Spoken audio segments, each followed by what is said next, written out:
Welcome to Imagine Me, the podcast that helps you show up as your best self. I'm Danny, and today we're talking about something that so many of us are struggling with: burnout. We live in a culture that glorifies overworking, constantly being productive, and sacrificing rest for the sake of success. But at what cost? If you've ever felt exhausted but unable to slow down, if you're constantly running on empty but still pushing yourself to do more, you're not alone. Burnout is real, and today we're going to talk about what it is, why it's so common, and most importantly, how to heal from it and create a life where you can thrive without sacrificing your mental health. So take a deep breath, get comfortable, and let's dive in. Let's jump right into what is burnout. Yeah, let's do that. Do you feel burnout? Yes. Really? I oh my goodness. I don't think I was expecting that answer What? from you. You definitely hide it well. Yeah. That's because I've been conditioned to handle a lot of stress in extreme circumstances. Okay. Well, maybe today's episode will be helpful for you too. Maybe. All right. So some key points I want you all to think about is that burnout is not just about being tired. It's chronic emotional, mental, and physical exhaustion caused by prolonged stress. Mm-hmm. So burnout affects your brain, it affects your body and your emotions. It can lead to irritability, brain fog. So if you are finding that you are becoming more forgetful, you could be heading into burnout zone. Exhaustions and physical symptoms. Some people can get sick quicker. So it's flu season. I hear there's a new version of some virus that shall not be named because we cannot say it on YouTube. But if you are stressed and you are not resting, you are more likely to get sick with some of those diseases. Wow. Yeah. So it's important to get your rest. Yeah. Hustle culture is making a lot of people sick. Oh, well. It's making a whole lot of people sick. Good Lord. Burnout often sneaks up on you. Okay. Because, like you said, we've been conditioned to believe that rest isn't needed. I believe, didn't you say someone told you a long time ago, I'll sleep when I'm dead or something like that? I've heard a lot of people say that. I have a lot of friends in different walks of life and, different varying levels of success, right? CEOs of big companies that are doing very well in life. And people who are barely making ends meet. And I've heard through that whole spectrum, people say, I'll sleep when I'm dead. I'll sleep when I'm dead. I'll sleep when I'm dead. Sadly, that may come sooner rather than later. Yeah. If you keep burning the candle at both ends. Yeah. Then yeah. You might be... The interesting thing, what I found is that, and I don't want to get off topic here, but what I found is that usually it's people who don't know how to manage their time well. That part. Ooh, that's a whole nother podcast. And there are people in high places, in companies, even business owners who don't know how to manage their time well. Yeah. That is an actual skill that you need. But anyway. Yeah, you're right. Time management can lead to burn. If you are bad at time management, you can run into burnout real quick. And that's not our topic. It kind of, sort of in there. Didn't see the notes again, so So, story time. Okay. Because I love a good story. Me too. It's about me. Because it's a podcast. Do I know this one? Yeah. Oh, okay. Yeah, because you know everything about me. No. It's really about how I got into burnout. Okay. All right. Gotcha. I used to always be the first to volunteer for extra work. Oh, I can help it. I can do that. Yeah, no problem. She's the ask for homework kid. I was that kid. Always there for other people. Yeah. But at some point, I started feeling just completely drained. My focus started to dwindle. I started to feel really disconnected from others. The things that I loved doing, actually didn't want to do anymore. I'm like, love the game, and just like, maybe I don't want to do that right now. And I was always in this constant sense, or had this constant sense that there is something else I need to be doing.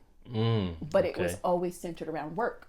Like, if I'm sitting still, did I forget to send this email? Well, maybe I could be doing something else. Does anybody need anything? Yeah. I remember talking to my therapist about how tired I was and how I was just so forgetful. It was just hard for me to keep up with like the little things, and things at work were starting to kind of like fall apart. And I'm just like lamenting to my therapist, and she says, what does your rest look like? Yeah. It was almost as if she had just said a cuss word to me. You said what? Yeah, what does my what look like? Excuse me? What does your rest look like? I'm hearing a whole lot of, I'm doing this, and my hands are here, my hat is this, and I have all this stuff on my plate. What are you doing for you? What does your rest look like? And I told her, I said, yeah, that's a privilege that I don't have. Ooh. I can't rest. I remember this time frame. Yeah. I was holding so much in my hands that I felt like rest would have completely just like... It would have crumbled. It just would have crumbled. Yeah. But yet, I felt completely stuck. I didn't want to be having to do any of this anymore. Right. It got to the point where I just completely wanted nothing to do with any of the things that I love to do, including my work, my passion. That's burnout. And so you have two choices in burnout. You rest, or your body. Your body's going to do it for you. Your body does it for you. Yep. And at that point, it's dangerous. And those are things that, hustle culture doesn't really talk to you about. Right. You see these powerful people. What do their diets look like? Right. What do their relationships look like? Right. What does their physical health look like? You know? That's not to say that you can't be a successful person and not work in rest. Right. Not work in real, valuable self-care. Not Facebook self-care. Right. Real valuable self-care. Yeah, the stuff you gain. Stuff with substance. Exactly. Yeah. That was story time for y'all. Okay. No, that's a good story. Good personal example. Yeah. So if any of you can pull from my story, or you can see parts of yourself in that, that's burnout, honey. You might be experiencing burnout. Yeah. We're going to talk about how burnout affects your brain and body. Chronic stress increases cortisol levels, and cortisol is that sneaky little hormone that likes to hold on to your, all your juiciness. Yeah. And a lot of people actually can confuse that for fat sometimes, and not realize, it's because you're really stressed and your body's holding on to fluids. Yeah. Aside from affecting your cortisol levels, it affects your memory. So that job that you love so much, you might be forgetting important deadlines. You could be dropping emails. It's interesting because a lot of times when you're in it, you think that you're handling everything and you're checking every box. Oh, yeah. But it takes someone from the outside to see, well, wait a minute. Okay, 6 months ago, they weren't making these type of mistakes. Yep. And if you're lucky enough, maybe they'll pull you to the side and just ask, are you good? That's actually one of my favorite ways to coach people, particularly those I'm supervising. Okay. If I notice that when you first came on, you were, checking your emails regularly, everything was smooth, and all of a sudden things start to fall off, I'm first checking your patterns. If you volunteer for more projects, if you are doing a lot more, I'm more apt to kind of show you this. Right. I'm going to show you, hey, so remember when you first came on, that first 6 months, look, your notes were in within 24 hours. This was done here. And I'm noticing now that you're doing this, and this. Right. We're kind of falling off in these areas. Off in these areas, yeah. So I think it just helps showing having that difference. Like, right. This is where you were, here's where you are, and here's where I'm seeing the differences. It takes another person. It takes another person. Right. Yeah. Exactly. Yeah. Other physical symptoms you might experience could be headache, insomnia. Yep. Ooh, Yep. I can't tell y'all how many times so on top of having a high stress job, when I used to be a safe house supervisor. I used to, and it was one of the largest safe house in our area, in our community. Yeah. So there's the high stress related to the emotional labor of being a safe house manager. Right. But then there is, because you're constantly doing things, my brain would not shut up when it was time to go to sleep. Yeah. And it was just like, did you make sure to reach out to this community partner? Did this person get what they need? Did this? And it just kept going. Yeah. And that it was like a hamster wheel where I would ruminate on work. And when I did fall asleep, y'all, I was dreaming about work. Yeah. They would be so realistic that I would go in and I would talk to the advocates that were working. And be like, no. Remember we had this conversation? They'd be like, no, we didn't, Danny. And I'm like, that's because I never stopped working, even in my dreams. Yep. And I'll be right there listening to her talking to advocates, trying to sleep.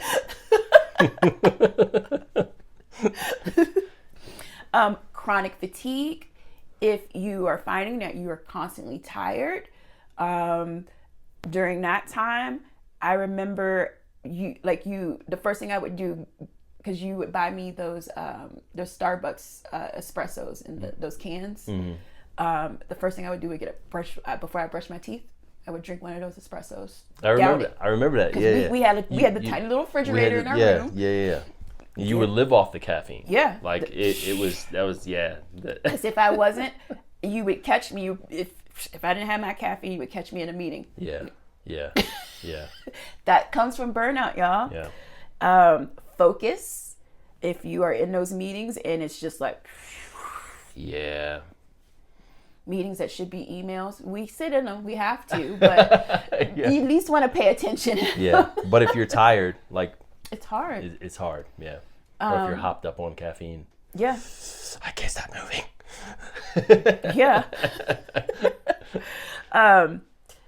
Emotional regulation during that time, I could, depending on the day, you could have caught, what now? Yeah. Yeah.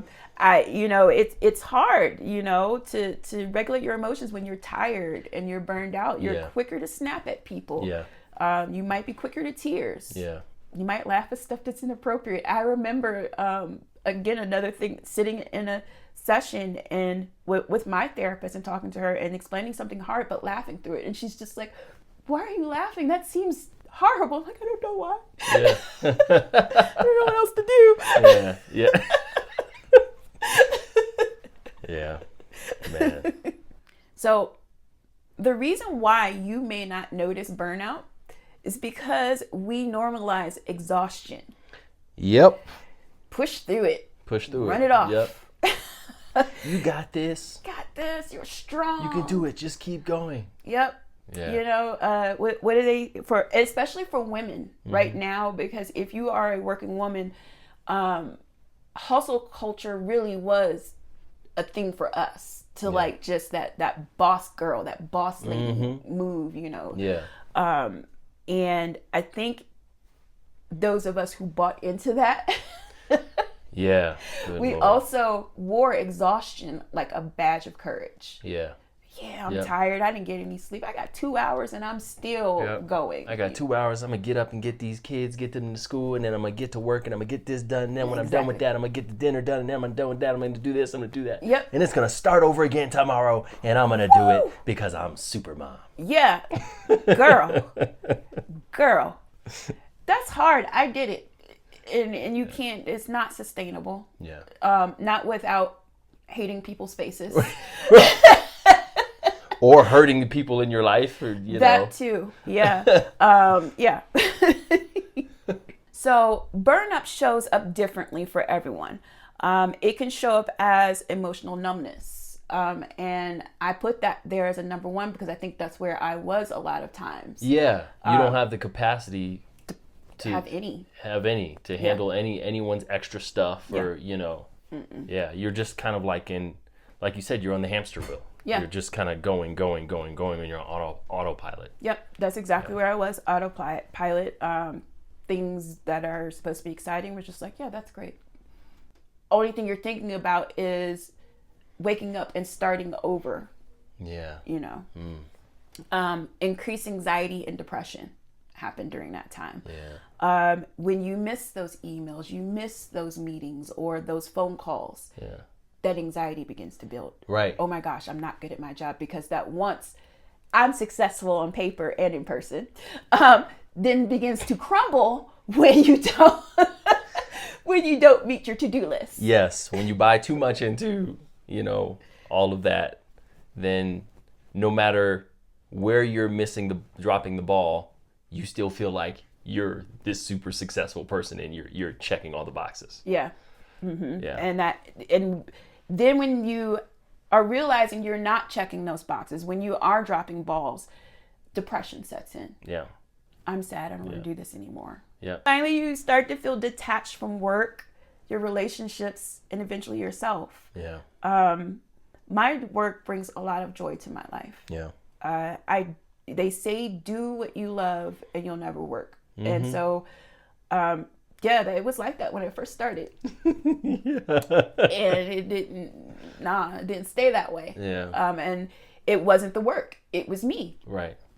And not recognizing that there needed to be a balance, that I needed to take actually I'd done what I'd always done in my life, which is I take things to the nth degree. Right. I love this thing, I'm going to do it so much. Right. And I got so excited about this. And that's really common to do when you get into a new position, a new job. Yep. If it's a job you like. You're on fire for it. Yeah. You can't wait to do it every day. Yeah. But that can change, like you said, once you start to experience burnout. Yeah. Particularly in my career field, a lot of us get into this work because of our own stories. Right. And we're motivated by our own stories, and we want other people. Right. So we're pushed and by passion to see other people live their great stories. So I love that because, and this is going to me, I also go to therapy. Yay! Yeah. So, and the first time I did this, I had this talk therapist, and one thing that she said to me was, a lot of times, and this is along the lines of what you're saying, our pain becomes our passion, and that really stuck with me. So it's what you're saying, like you, especially with what you do. Yeah. A lot of people in the counseling world, their trauma is what drives them wanting to break that code and help other people. So yeah. And so what I found is that other professionals, whether they're social workers, coaches, if you're in this helping field, including first responders, also go through this. Yeah. Like I'm going to be a cop, or even military people. Right. I'm going to go and save the world. Save the world. Yeah. Everybody gets the save the world complex. Yeah. It's your new job, okay? And that's when you're volunteering for all the new projects. That's when you're doing all of those things. I want to caution you. I want to say, hold on to that passion, right? I want you to channel that into your training. I want you to also channel that into one project that you can do very well. Yeah. And I had to do that for myself. Yeah. And let me tell you why, because if you're a visionary like me, and we talked about this last night, if you're a visionary, that one project is bound to have to spawn off into other miniature goals. When you start off with 2, 3, 4, 5 projects, think about how that one project grows and has like 10, 20 goals to it, because you're a visionary. If you've given so much to one area of your life, it's almost like if you have think of this as a cup with marbles, right? And you've given a lot of marbles to work. You come home, you might have 2 marbles left for your family. Yep. That's not a whole lot of marbles, especially if you have children and And you have children, or you have a partner that hasn't seen you all day, and the same thing happens with the children and the partner. Yeah. They want to tell you everything about their day, and if you only got 2 marbles, ooh, you might lose it. You're going to lose your marbles. You're going to lose them. And finally being detached from yourself. And that's the worst type of detachment. Yeah. When you become detached from yourself, you also become detached from your emotions. And that's where that emotional numbing comes from. And that's where depression sets in. And we are in a dangerous, dangerous territory right here. So it's important to always keep yourself first when it comes to things like your job. Because no matter how good you are at your job, you are still very much replaceable. Yep. You know where you're not replaceable? Home. That's right. Your family needs you. You need you, whether you are a single person by choice or whatever. You need you. There's other people in your life who need you. If you got pets. But if you have animals, your pets need you. Yeah. Yeah. So, this is what I want you all to ask yourselves. When was the last time you truly rested? I'll wait. And if you can't remember, that's a sign that burnout might be creeping in. Right. I Okay. have a sneaky suspicion she's not talking about the sleep you got last night. That's not what I'm talking about. No. So here's a practical exercise. Take a moment, pause, and breathe. And I want you to set a timer for 5 minutes and do absolutely nothing. 0. Don't do anything. No phone, no distractions.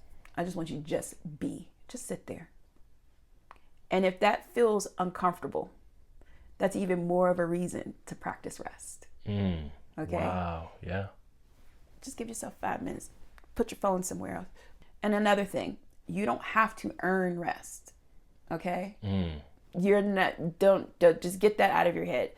I know we've been conditioned to think that rest sometimes is lazy. No. Take care of yourself. That's that radical self-care. Right. Taking care of yourself. Saying no to things to be able to rest is taking care of yourself. It costs nothing.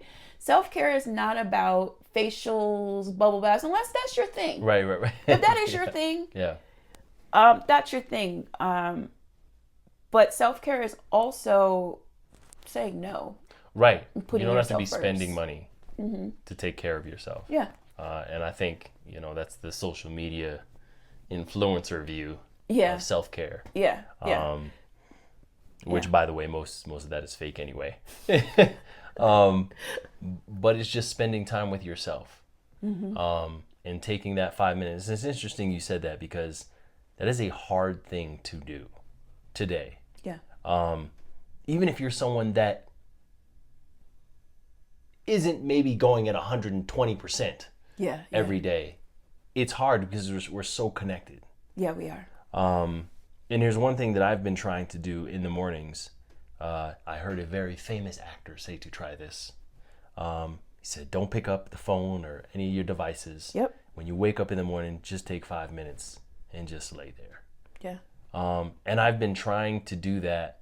And it's getting easier for me, but I realize now what he was saying, how hard that is. It is. I did it. I'm up to 30 minutes now. Good for you. Yeah. Wow. And I replaced it because I wasn't able to do it to just kind of just be. I mean, I guess it is kind of just being, I meditate. Okay. Yeah. So you fill that space with something. Yeah, I do. I'm not there yet. I'm trying to just wait the 5 minutes and just be with me. It makes such a difference. You know what? It really does allow me to start my day. I'm not as wound up. Yeah. I actually, as I'm doing my morning routine, I'm going slower. I'm not like rushing and.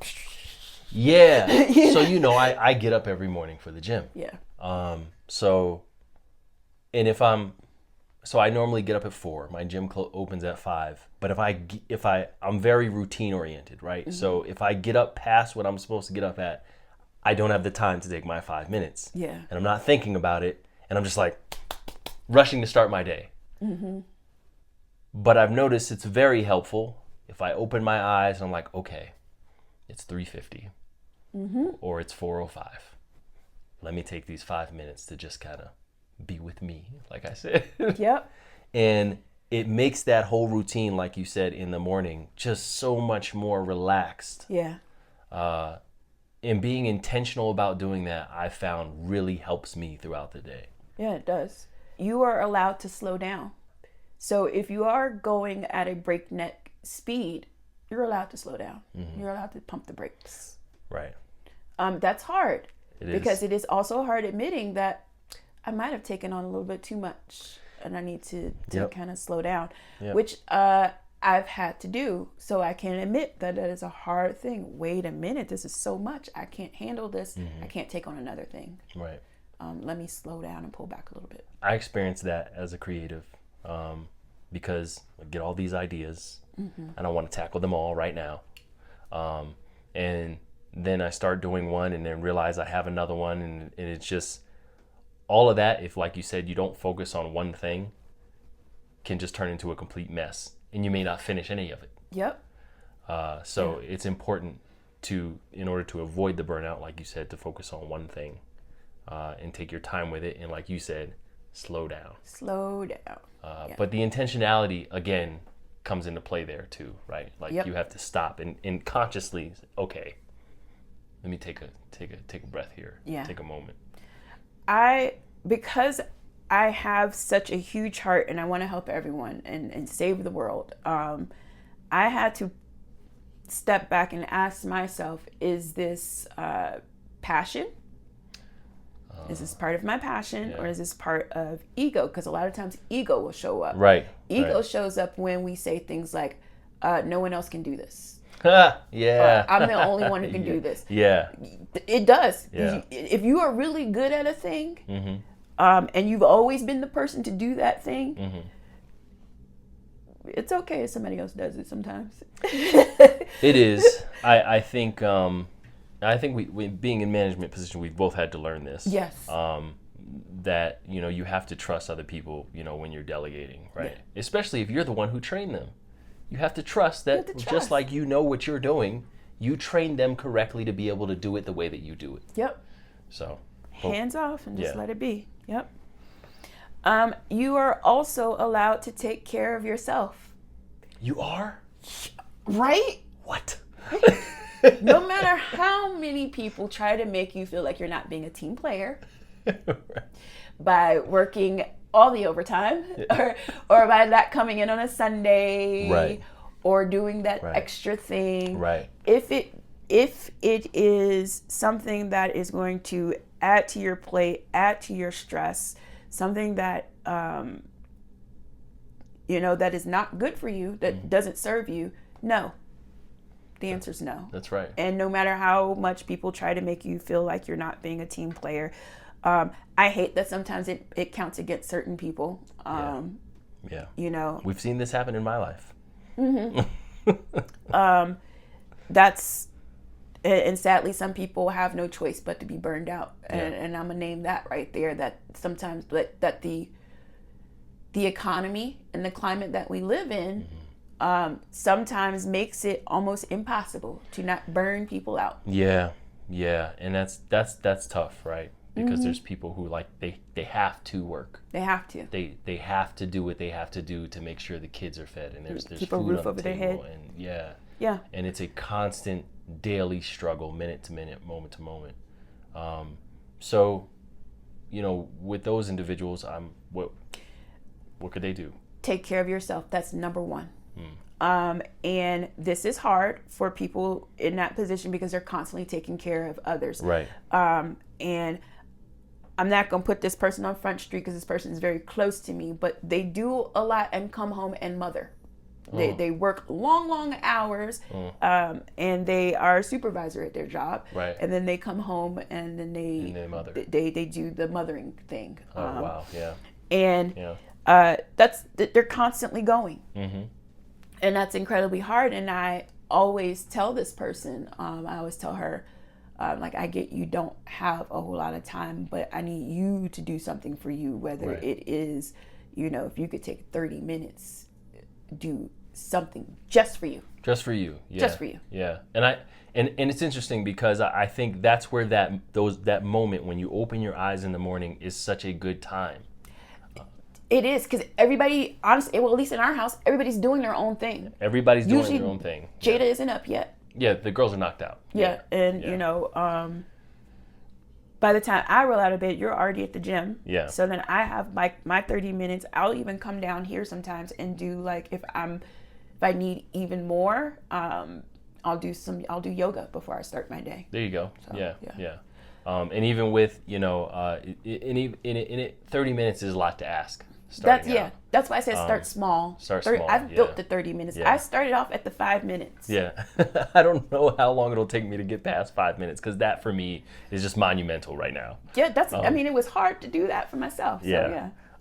But just taking that, I think it's safe to say just about everyone can try to do that. Mm-hmm. Yeah.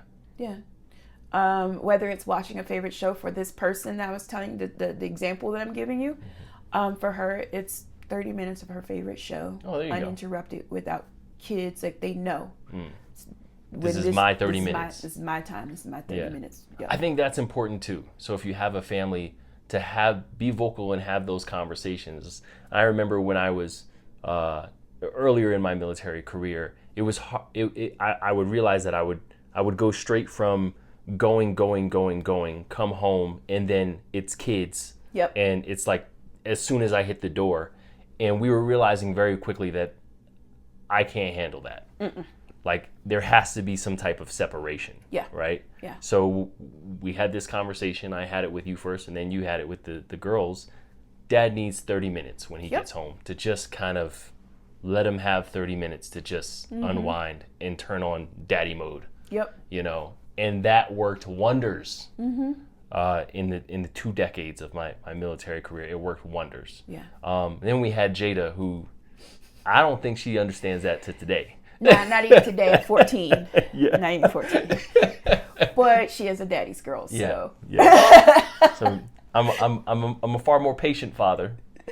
So with her, she gets away with it. She just. You're also. I feel like you're less burned out with. That is also true. Of the military. That is also true. I'm less burned out. I have a lot. My stress levels are a lot lower. Finally, friends and family, burnout is not a badge of honor. You don't have to prove your worth through exhaustion. You are valuable even when you rest. And if today's episode resonated with you, I'd love for you to share it with someone who needs to hear it. And let's keep this conversation going. Connect with me on imaginemeworthy.422 on Facebook, or Imagine Me Worthy on Instagram. Until next time, remember, you are worthy, you are valued, and you are loved. Peace. I'm good. I'm good. Actually, more than good. Kinda great. Even on the bad days.